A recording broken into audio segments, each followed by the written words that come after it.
What if your deepest strength is the very thing that has been used to destroy you? What if the love you've poured so freely into another was, in truth, a subtle way of abandoning yourself? This is not a story about two people but about two archetypal forces within the human soul, the part that feels everything and the part that feels nothing at all. Their collision is not a tragic mistake. It is the psyche's most brutal and most necessary initiation. You have come here with a question burning silently in your heart. Why is it that those who give the most, those who sense the subtle vibrations of another's suffering, are so often entangled in the web of the one who knows nothing of compassion? Why does the empath fall prey to the narcissist? Why does light attract shadow? And why is the bond between them forged in fire that both destroys and awakens? This paradox has haunted countless souls. And it is not merely a problem of personality. It is an ancient drama, one enacted in the psyche between archetypes that live far older than our biographies. The empath and the narcissist are not simply two types of human beings. They are symbolic presences. The empath is the vessel of the anima mundi, the soul of the world, carrying within themselves the whisper of the collective wound and the possibility of its healing. The narcissist is the embodiment of the wounded shadow, cut off from its own soul, clinging to masks and illusions. Their meeting is never an accident. It is the summons of fate. The way the unconscious calls both toward transformation, the empath believes they are chosen to heal, and perhaps they are, but they must first see the snare in trying to rescue the narcissist. They are in truth staring into their own forgotten wound. The narcissist is but a mirror, a dark twin reflecting the empath's hidden dependency on being needed, on giving endlessly so that they may never be abandoned. The shadow of the empath is a compulsion to serve without boundary, to lose themselves in the suffering of another. And this shadow is precisely what the narcissist exploits. Yet listen carefully. The narcissist, for all their cruelty, is not the true enemy. They are the alchemist's fire. They are the one who unwittingly forces the empath to turn inward, to discover that compassion without boundaries is not love, but self-betrayal. Without the narcissist's shadow pressing against them, the empath might remain forever in servitude, a saintly prisoner chained by their own virtue. It is through this ordeal that the empath is invited to awaken, to cross from innocence into conscious strength, from boundless receptivity into sovereign being. Think of the myths. Persephone, abducted into the underworld, did not choose Hades' shadow grasp. But it was through that descent that she emerged as queen of both realms, sovereign of the upper and the lower. The empath, too, must descend into the underworld of the narcissist's shadow. There they learn what the upper world of selfless giving could not teach: the art of boundaries, the sword of discernment, the recognition that love does not mean surrendering one's soul to the hunger of another. The narcissist is like the devouring dragon of legend, guarding a hoard of illusory treasures: praise, power, attention, control. The empath approaches like the innocent youth who longs to save. But in the attempt, they are scorched by the dragon's fire. Only then does the empath realize that the true treasure is not within the dragon's cave at all. It is within their own heart, buried beneath layers of fear, guilt, and longing for approval. By confronting the dragon, by refusing to feed its endless appetite, the empath discovers their own gold. This transformation is not a polite process. It is not accomplished by affirmations or kind thoughts. It comes through suffering, through the death of illusions, through nights when the empath feels emptied, betrayed, annihilated. In those nights, the empath cries out, "Why must my heart that longs for love be answered with cruelty? Why must my devotion be met with manipulation?" Here lies the crucifixion of the empathic soul. But every crucifixion conceals a resurrection. The narcissist's shadow is powerful because it reveals to the empath what was always hidden in themselves. The empath has denied their anger, their pride, their capacity for power. They wanted only to be gentle, receptive, loving. But the psyche is not whole when one side is exalted and the other rejected. The shadow demands recognition. And so, through the narcissist, The empath is confronted with a shadow they never wished to see. They must feel rage. They must taste their own desire to dominate. They must acknowledge their own secret wish to be adored. This is the terrifying gift of the narcissist's presence. It awakens the repressed energies in the empath, forcing them toward integration. Imagine a dream. You find yourself in a vast cathedral, light streaming through stained glass. And there, beside the altar, stands a figure cloaked in black. They whisper your name not with malice but with an uncanny intimacy. They hold a mirror, and in the mirror you do not see their face but your own, distorted, wounded, yet undeniably yours. This is the dream image of the narcissist. They are not showing you themselves. They are showing you the shadow you had exiled. In the alchemical vessel, this confrontation is called the nigredo, the blackening. The empath feels lost, burned, emptied of worth. But it is precisely in this dark night that the seed of transformation germinates. When the empath ceases to seek their reflection in the narcissist's eyes, when they withdraw their projections, when they say, "I am not who you say I am. I am not here to feed your emptiness," the metamorphosis begins. This is not easy. The empath often resists, for they have woven their very identity around giving. To stop feeding the narcissist feels like betrayal of their own essence. But love must evolve from compulsion into freedom. The empath must learn to love themselves as fiercely as they once loved the other. Only then can they encounter the narcissist not as victim but as equal, not as savior but as sovereign. The archetype of the wounded healer speaks here. Chiron the centaur could not heal his own wound. Yet through it he became the greatest teacher of healing. The empath's wound is their tendency to lose themselves in the suffering of others. The narcissist tears open this wound again and again. But the wound, once made conscious, becomes the portal of power. The empath emerges stronger precisely because they have faced the abyss of self-loss and returned with the knowledge that they must never abandon themselves again.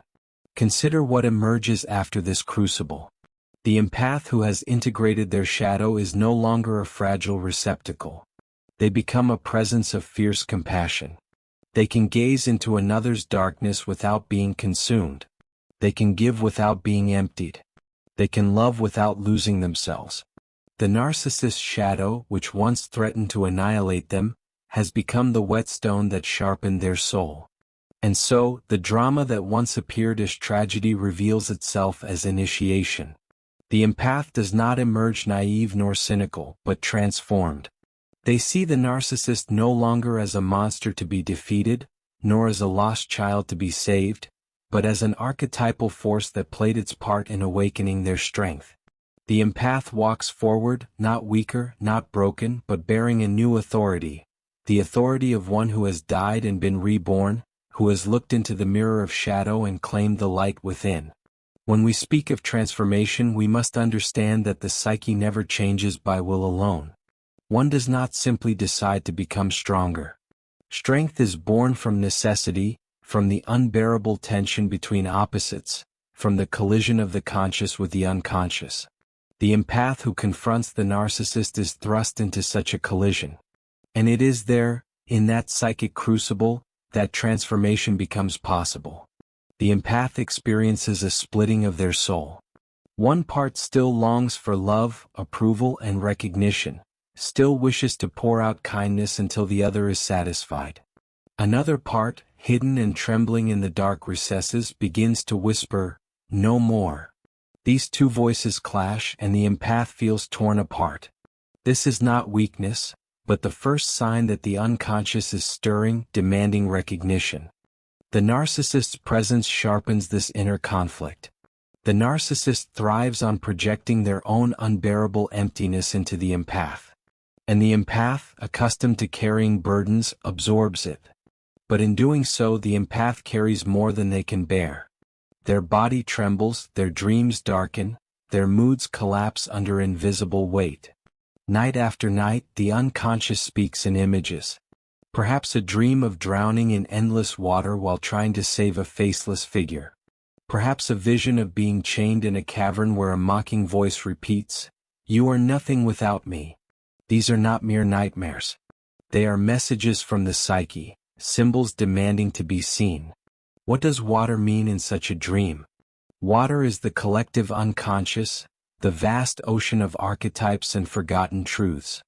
To drown is to lose oneself entirely, to be absorbed back into undifferentiated chaos.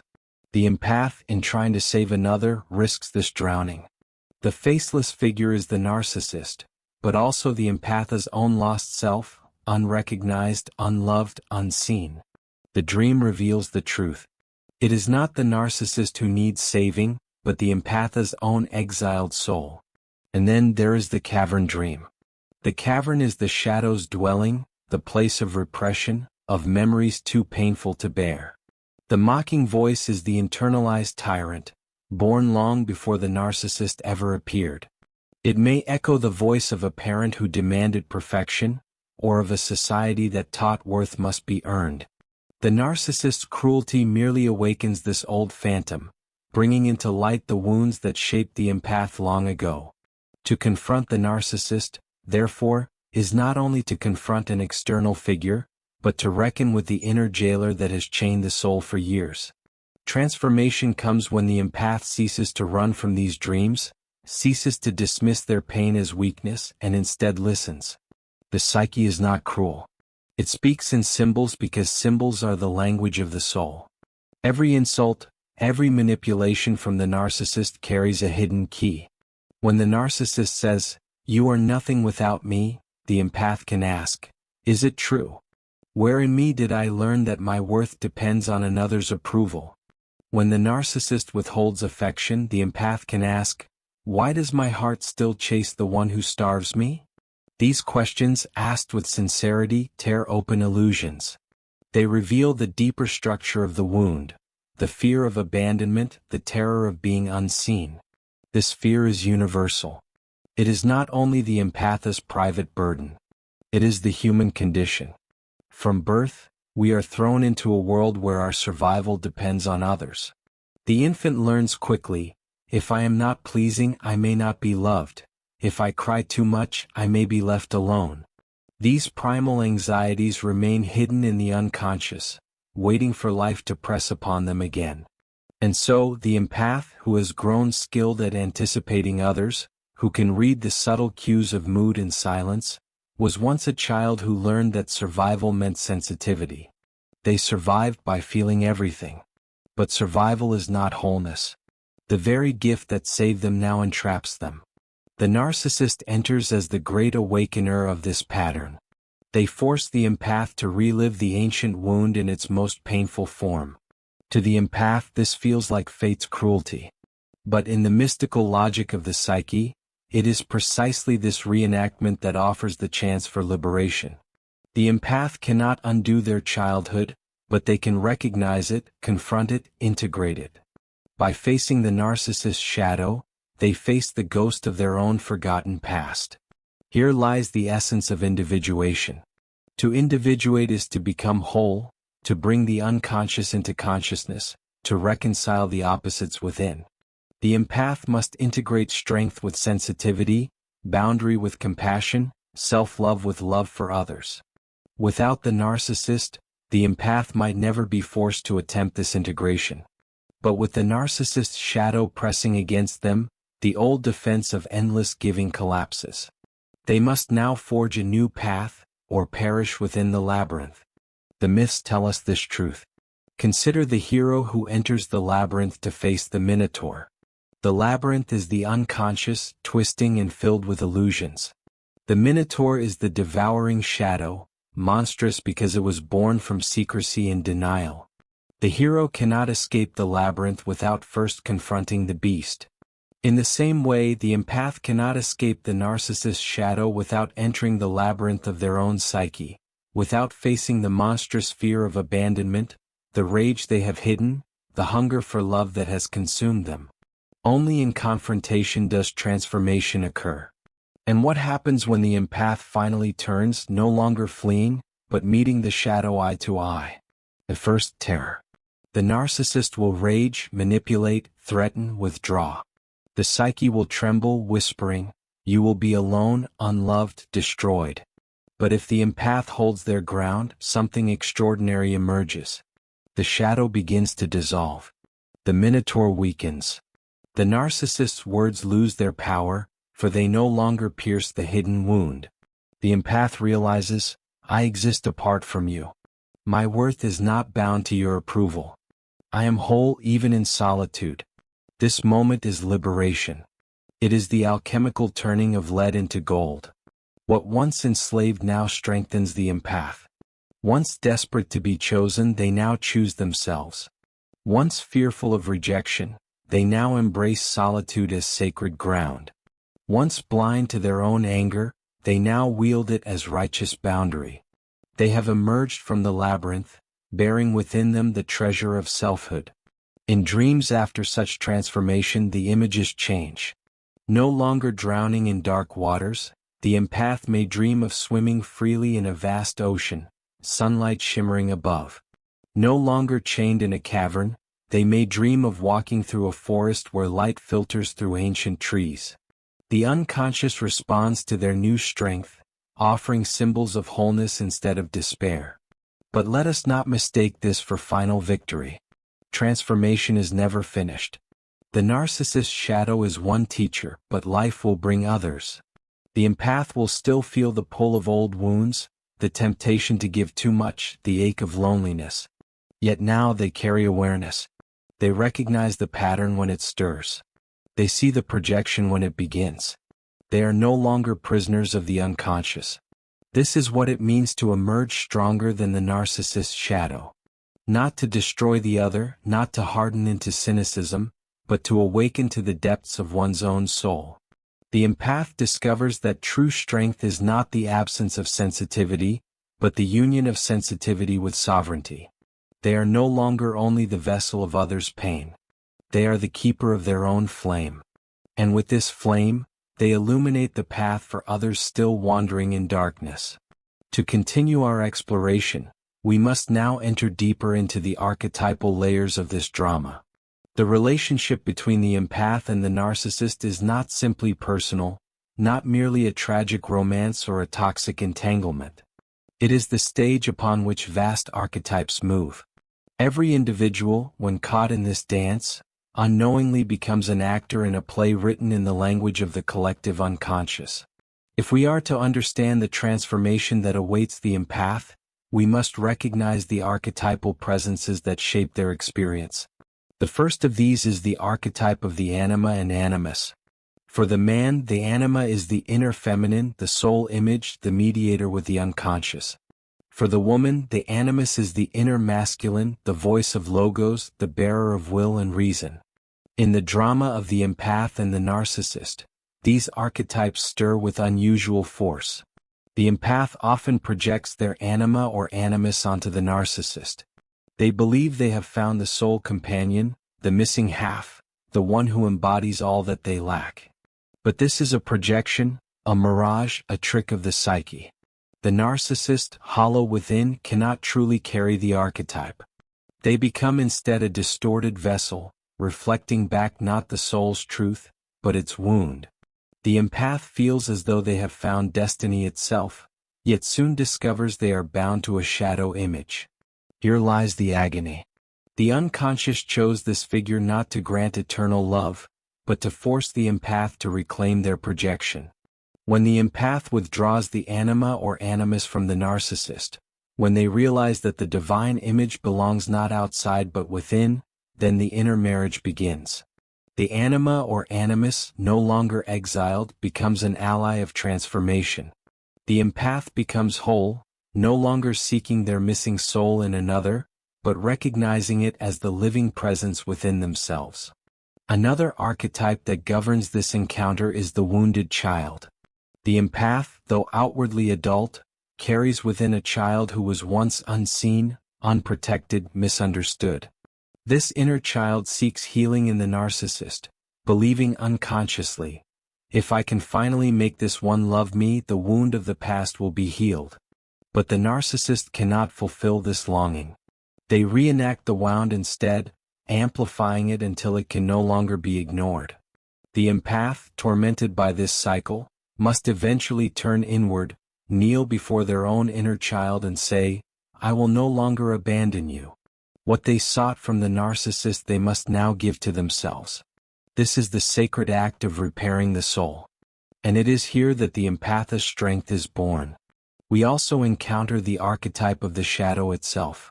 The empath, in their conscious life, clings to goodness, compassion, gentleness.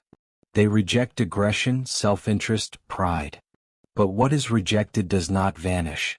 It descends into the unconscious. There it grows dark, twisted, demanding recognition. The narcissist embodies this rejected shadow. They display arrogance, domination, cold cruelty, the very traits the empath denies in themselves. And so, the empath, in their outrage, is in truth confronting their own disowned qualities. The path of individuation demands that the empath acknowledge, "I too contain aggression. I too long for recognition. I too desire power." Once accepted, these energies can be harnessed, purified, made conscious. What was once destructive becomes creative. What was once feared becomes fuel. And then there is the archetype of the hero. The empath's journey is a hero's journey, though it rarely appears heroic in the beginning. To be sensitive, to feel everything, to give without thought for self, this is often seen as weakness in our world. Yet sensitivity is the raw material of the hero's power. When tempered by the fire of the narcissist's shadow, it becomes strength of a higher order. The empath, having endured betrayal and manipulation, having walked through despair, discovers resilience. They emerge with a courage not of the sword but of the soul. The courage to be fully themselves, to stand in truth even when unseen, to shine without asking permission. This is the hero's transformation. Notice how the myths echo this pattern. In the story of Psyche and Eros, Psyche is commanded to perform impossible tasks, each one designed to break her. She descends into the underworld. She gathers impossible beauty from the Queen of Shadows. And yet, through these trials, Psyche matures, becoming worthy of divine union.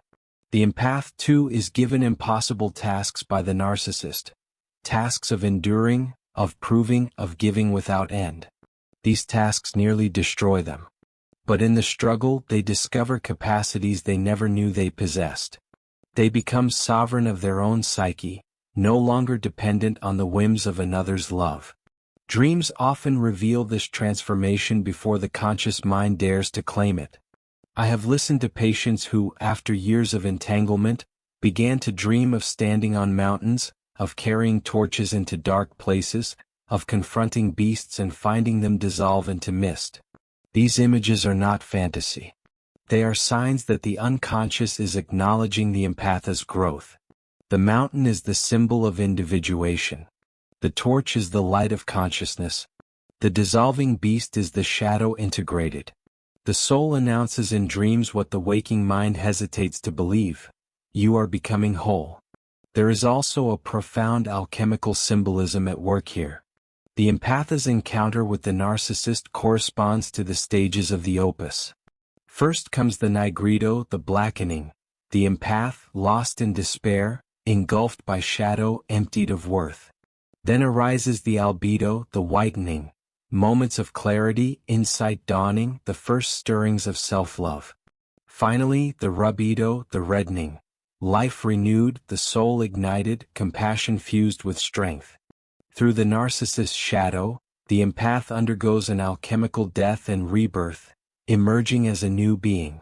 But one must not romanticize this ordeal. It is brutal. It scars. It leaves ashes where innocence once lay. The empath often asks, why must the path to strength be so cruel? Why could I not learn these lessons in gentleness? The answer lies in the nature of the unconscious. The psyche hides its deepest treasures in the places we fear most. Only by confronting terror, betrayal, abandonment does the empath access the gold within. The narcissist is not the cause of transformation but the trigger, the catalyst. Without them, the empath might never have been forced into the depths. With them, the descent becomes unavoidable. The empath who has walked this path speaks differently. Their voice carries a depth, a resonance born of suffering transmuted into wisdom. They no longer seek to convince the narcissist, nor to justify their worth. They stand quietly, radiantly, needing no external validation. Others feel this presence and are moved, for it is rare in our world. The empath has become a carrier of light, not the fragile flame that flickers in every wind, but the enduring fire that burns in silence. And what of the narcissist? It may be asked whether they too transform. Sometimes yes, but often no. The narcissist clings to their mask, terrified of the abyss within. They may rage at the empath's growth. They may retreat. They may seek another to feed their emptiness. Yet, whether or not the narcissist changes is irrelevant to the empath's journey. The transformation does not depend on the other.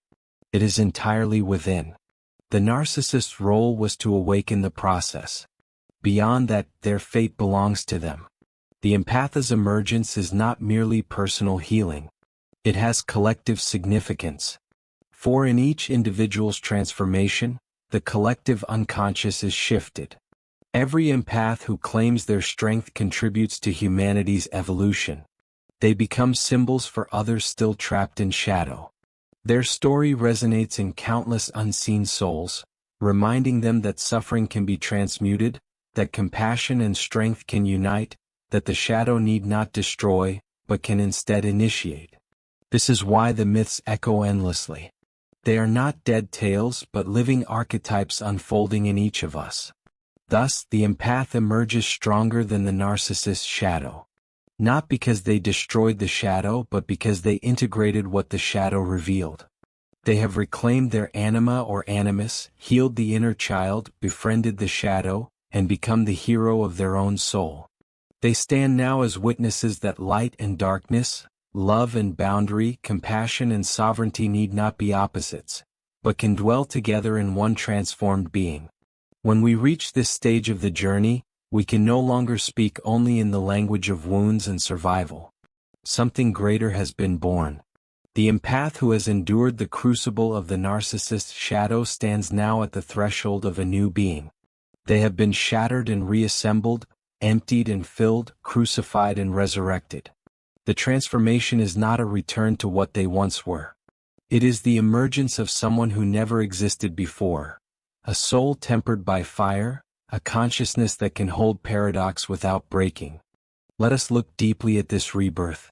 The empath, in their earlier state, believed that love was their duty, that compassion meant sacrifice, that their existence was justified by their usefulness to others. They confused empathy with self-erasure, mistaking martyrdom for love. The narcissist's shadow shattered this illusion through betrayal, manipulation, and rejection. The empath was forced to confront the unbearable truth. No amount of giving could fill the void of another. Love cannot be demanded, nor manufactured, nor bartered through suffering. In this devastating realization, the empath discovered the sacred necessity of loving themselves. This is not selfishness. It is wholeness. The self that has reclaimed its worth no longer pours itself out to be consumed, but overflows naturally. Love becomes not a transaction but an emanation. The empath who has awakened does not need to heal the narcissist, nor to prove their goodness, nor to rescue anyone from their darkness. Instead, they embody presence, a stillness that heals simply by existing. Their compassion is no longer bound by compulsion. It is free, fierce, discerning. They can embrace and they can refuse. They can give and they can withhold without guilt or fear. In this transformation we see the archetype of the phoenix, burned to ashes by the fire of shadow. The empath rises anew. Their wings are not of fragility but of flame. They no longer hide from conflict but pass through it. They no longer collapse under abandonment, but stand sovereign in solitude. They no longer confuse pity for love, but understand that true love honors both self and other. The narcissist's shadow, which once seemed to annihilate them, has become the fire that awakened their immortal essence. The mystical dimension of this rebirth cannot be ignored. For the empath, the ordeal was not only psychological but spiritual. They touched despair so deep it felt like death. Yet in that death they discovered the indestructible ground of being. They realized that even when stripped of approval, even when forsaken, something within remained untouched. An inner flame, a divine spark, the self in its Jungian sense. This self is larger than the ego, larger than wounds, larger than any relationship. To glimpse it is to encounter the eternal. The empath who emerges from the narcissist's shadow often speaks of a strange peace, as though they have touched the center of the storm and found it still. Dreams after such transformation confirm this. A woman once dreamt of standing at the edge of a vast desert where the sun rose crimson, illuminating her with fire. Another dreamt of sitting by a river of light, hands submerged, feeling strength surge into her veins. These are not fantasies but revelations. The psyche, when it has undergone rebirth, shows its truth in symbols of renewal. Sunrise, flowing water, unshakable ground. The empath is no longer drowning in dark waters, but standing firmly in light. Yet this rebirth is not meant for them alone. The empath becomes a bearer of collective healing. Their story resonates with countless others still trapped in shadow. When they speak their truth, when they embody their new strength, they give permission for others to awaken. The transformation ripples outward, for every act of individuation contributes to the evolution of the whole. Jung once said that the fate of the world depends on the individuation of each individual. Here we see this principle alive. The empath's victory over the narcissist's shadow is not a private triumph, but a gift to the collective soul. But let us not simplify this victory. Transformation is never linear. The empath will still feel echoes of old wounds. They may still be tempted by the call of another shadow, another mask promising love. Yet now they walk with awareness. They recognize the projection as it arises. They sense the pull before it devours them. They no longer mistake pain for destiny. In this vigilance they maintain their sovereignty. The empath has become not flawless but conscious. And that is the true mark of transformation. Consider the mystical archetype of the wounded healer once more. Chiron's wound never vanished. Yet he became a healer of gods and heroes. So too the empath. Their sensitivity remains. Their heart still trembles at the suffering of others. But now it is no longer a wound that bleeds them dry. It is a channel through which wisdom flows. They can sit with another's darkness without being consumed, for they have already traversed the underworld. They can guide others without demanding dependence, for they have tasted freedom themselves. They have become healers not because their wounds disappeared, but because their wounds were transmuted into wisdom. The narcissist's shadow fades into the background of their journey. No longer a tyrant, no longer a jailer, but an initiator. Without the shadow there would have been no descent. Without the descent, no rebirth. The empath, therefore, carries gratitude even for the pain, not as an endorsement of cruelty, but as recognition of the paradox. Light is born from darkness, strength from weakness, wholeness from fracture. And so, the final image we must hold is this: the empath standing at the threshold of dawn. Behind them lies the labyrinth of the narcissist's shadow, the cavern of despair, the long nights of weeping. Before them stretches the open horizon, vast and radiant, yet also uncertain. For the path of individuation never ends. They walk forward not with naive innocence, but with conscious courage. They carry within them both the light and the shadow, reconciled, integrated, transfigured. They are no longer only empath but sovereign soul. And perhaps this is the lesson the collective needs most in our time. We live in an age where shadows multiply, where narcissism thrives in every sphere, where the sensitive soul often feels crushed. Yet within this collective drama lies the same possibility of transformation. The empath, emerging stronger than the narcissist's shadow, becomes a symbol of hope for humanity itself. They remind us that the shadow need not be our destruction. It can be our initiation. They remind us that sensitivity is not weakness but potential, not fragility but doorway. They remind us that the soul, though wounded, carries within it an immortal spark, waiting to be revealed. This, then, is the transformation. The empath who once felt powerless against the narcissist's shadow now walks with the authority of one who has met the abyss and returned. They embody the paradox that true strength is born of vulnerability, that true love requires boundaries, that true healing comes not from rescuing others, but from reclaiming the soul. Their journey is both deeply personal and profoundly universal, echoing through myths, dreams, and archetypes across the ages.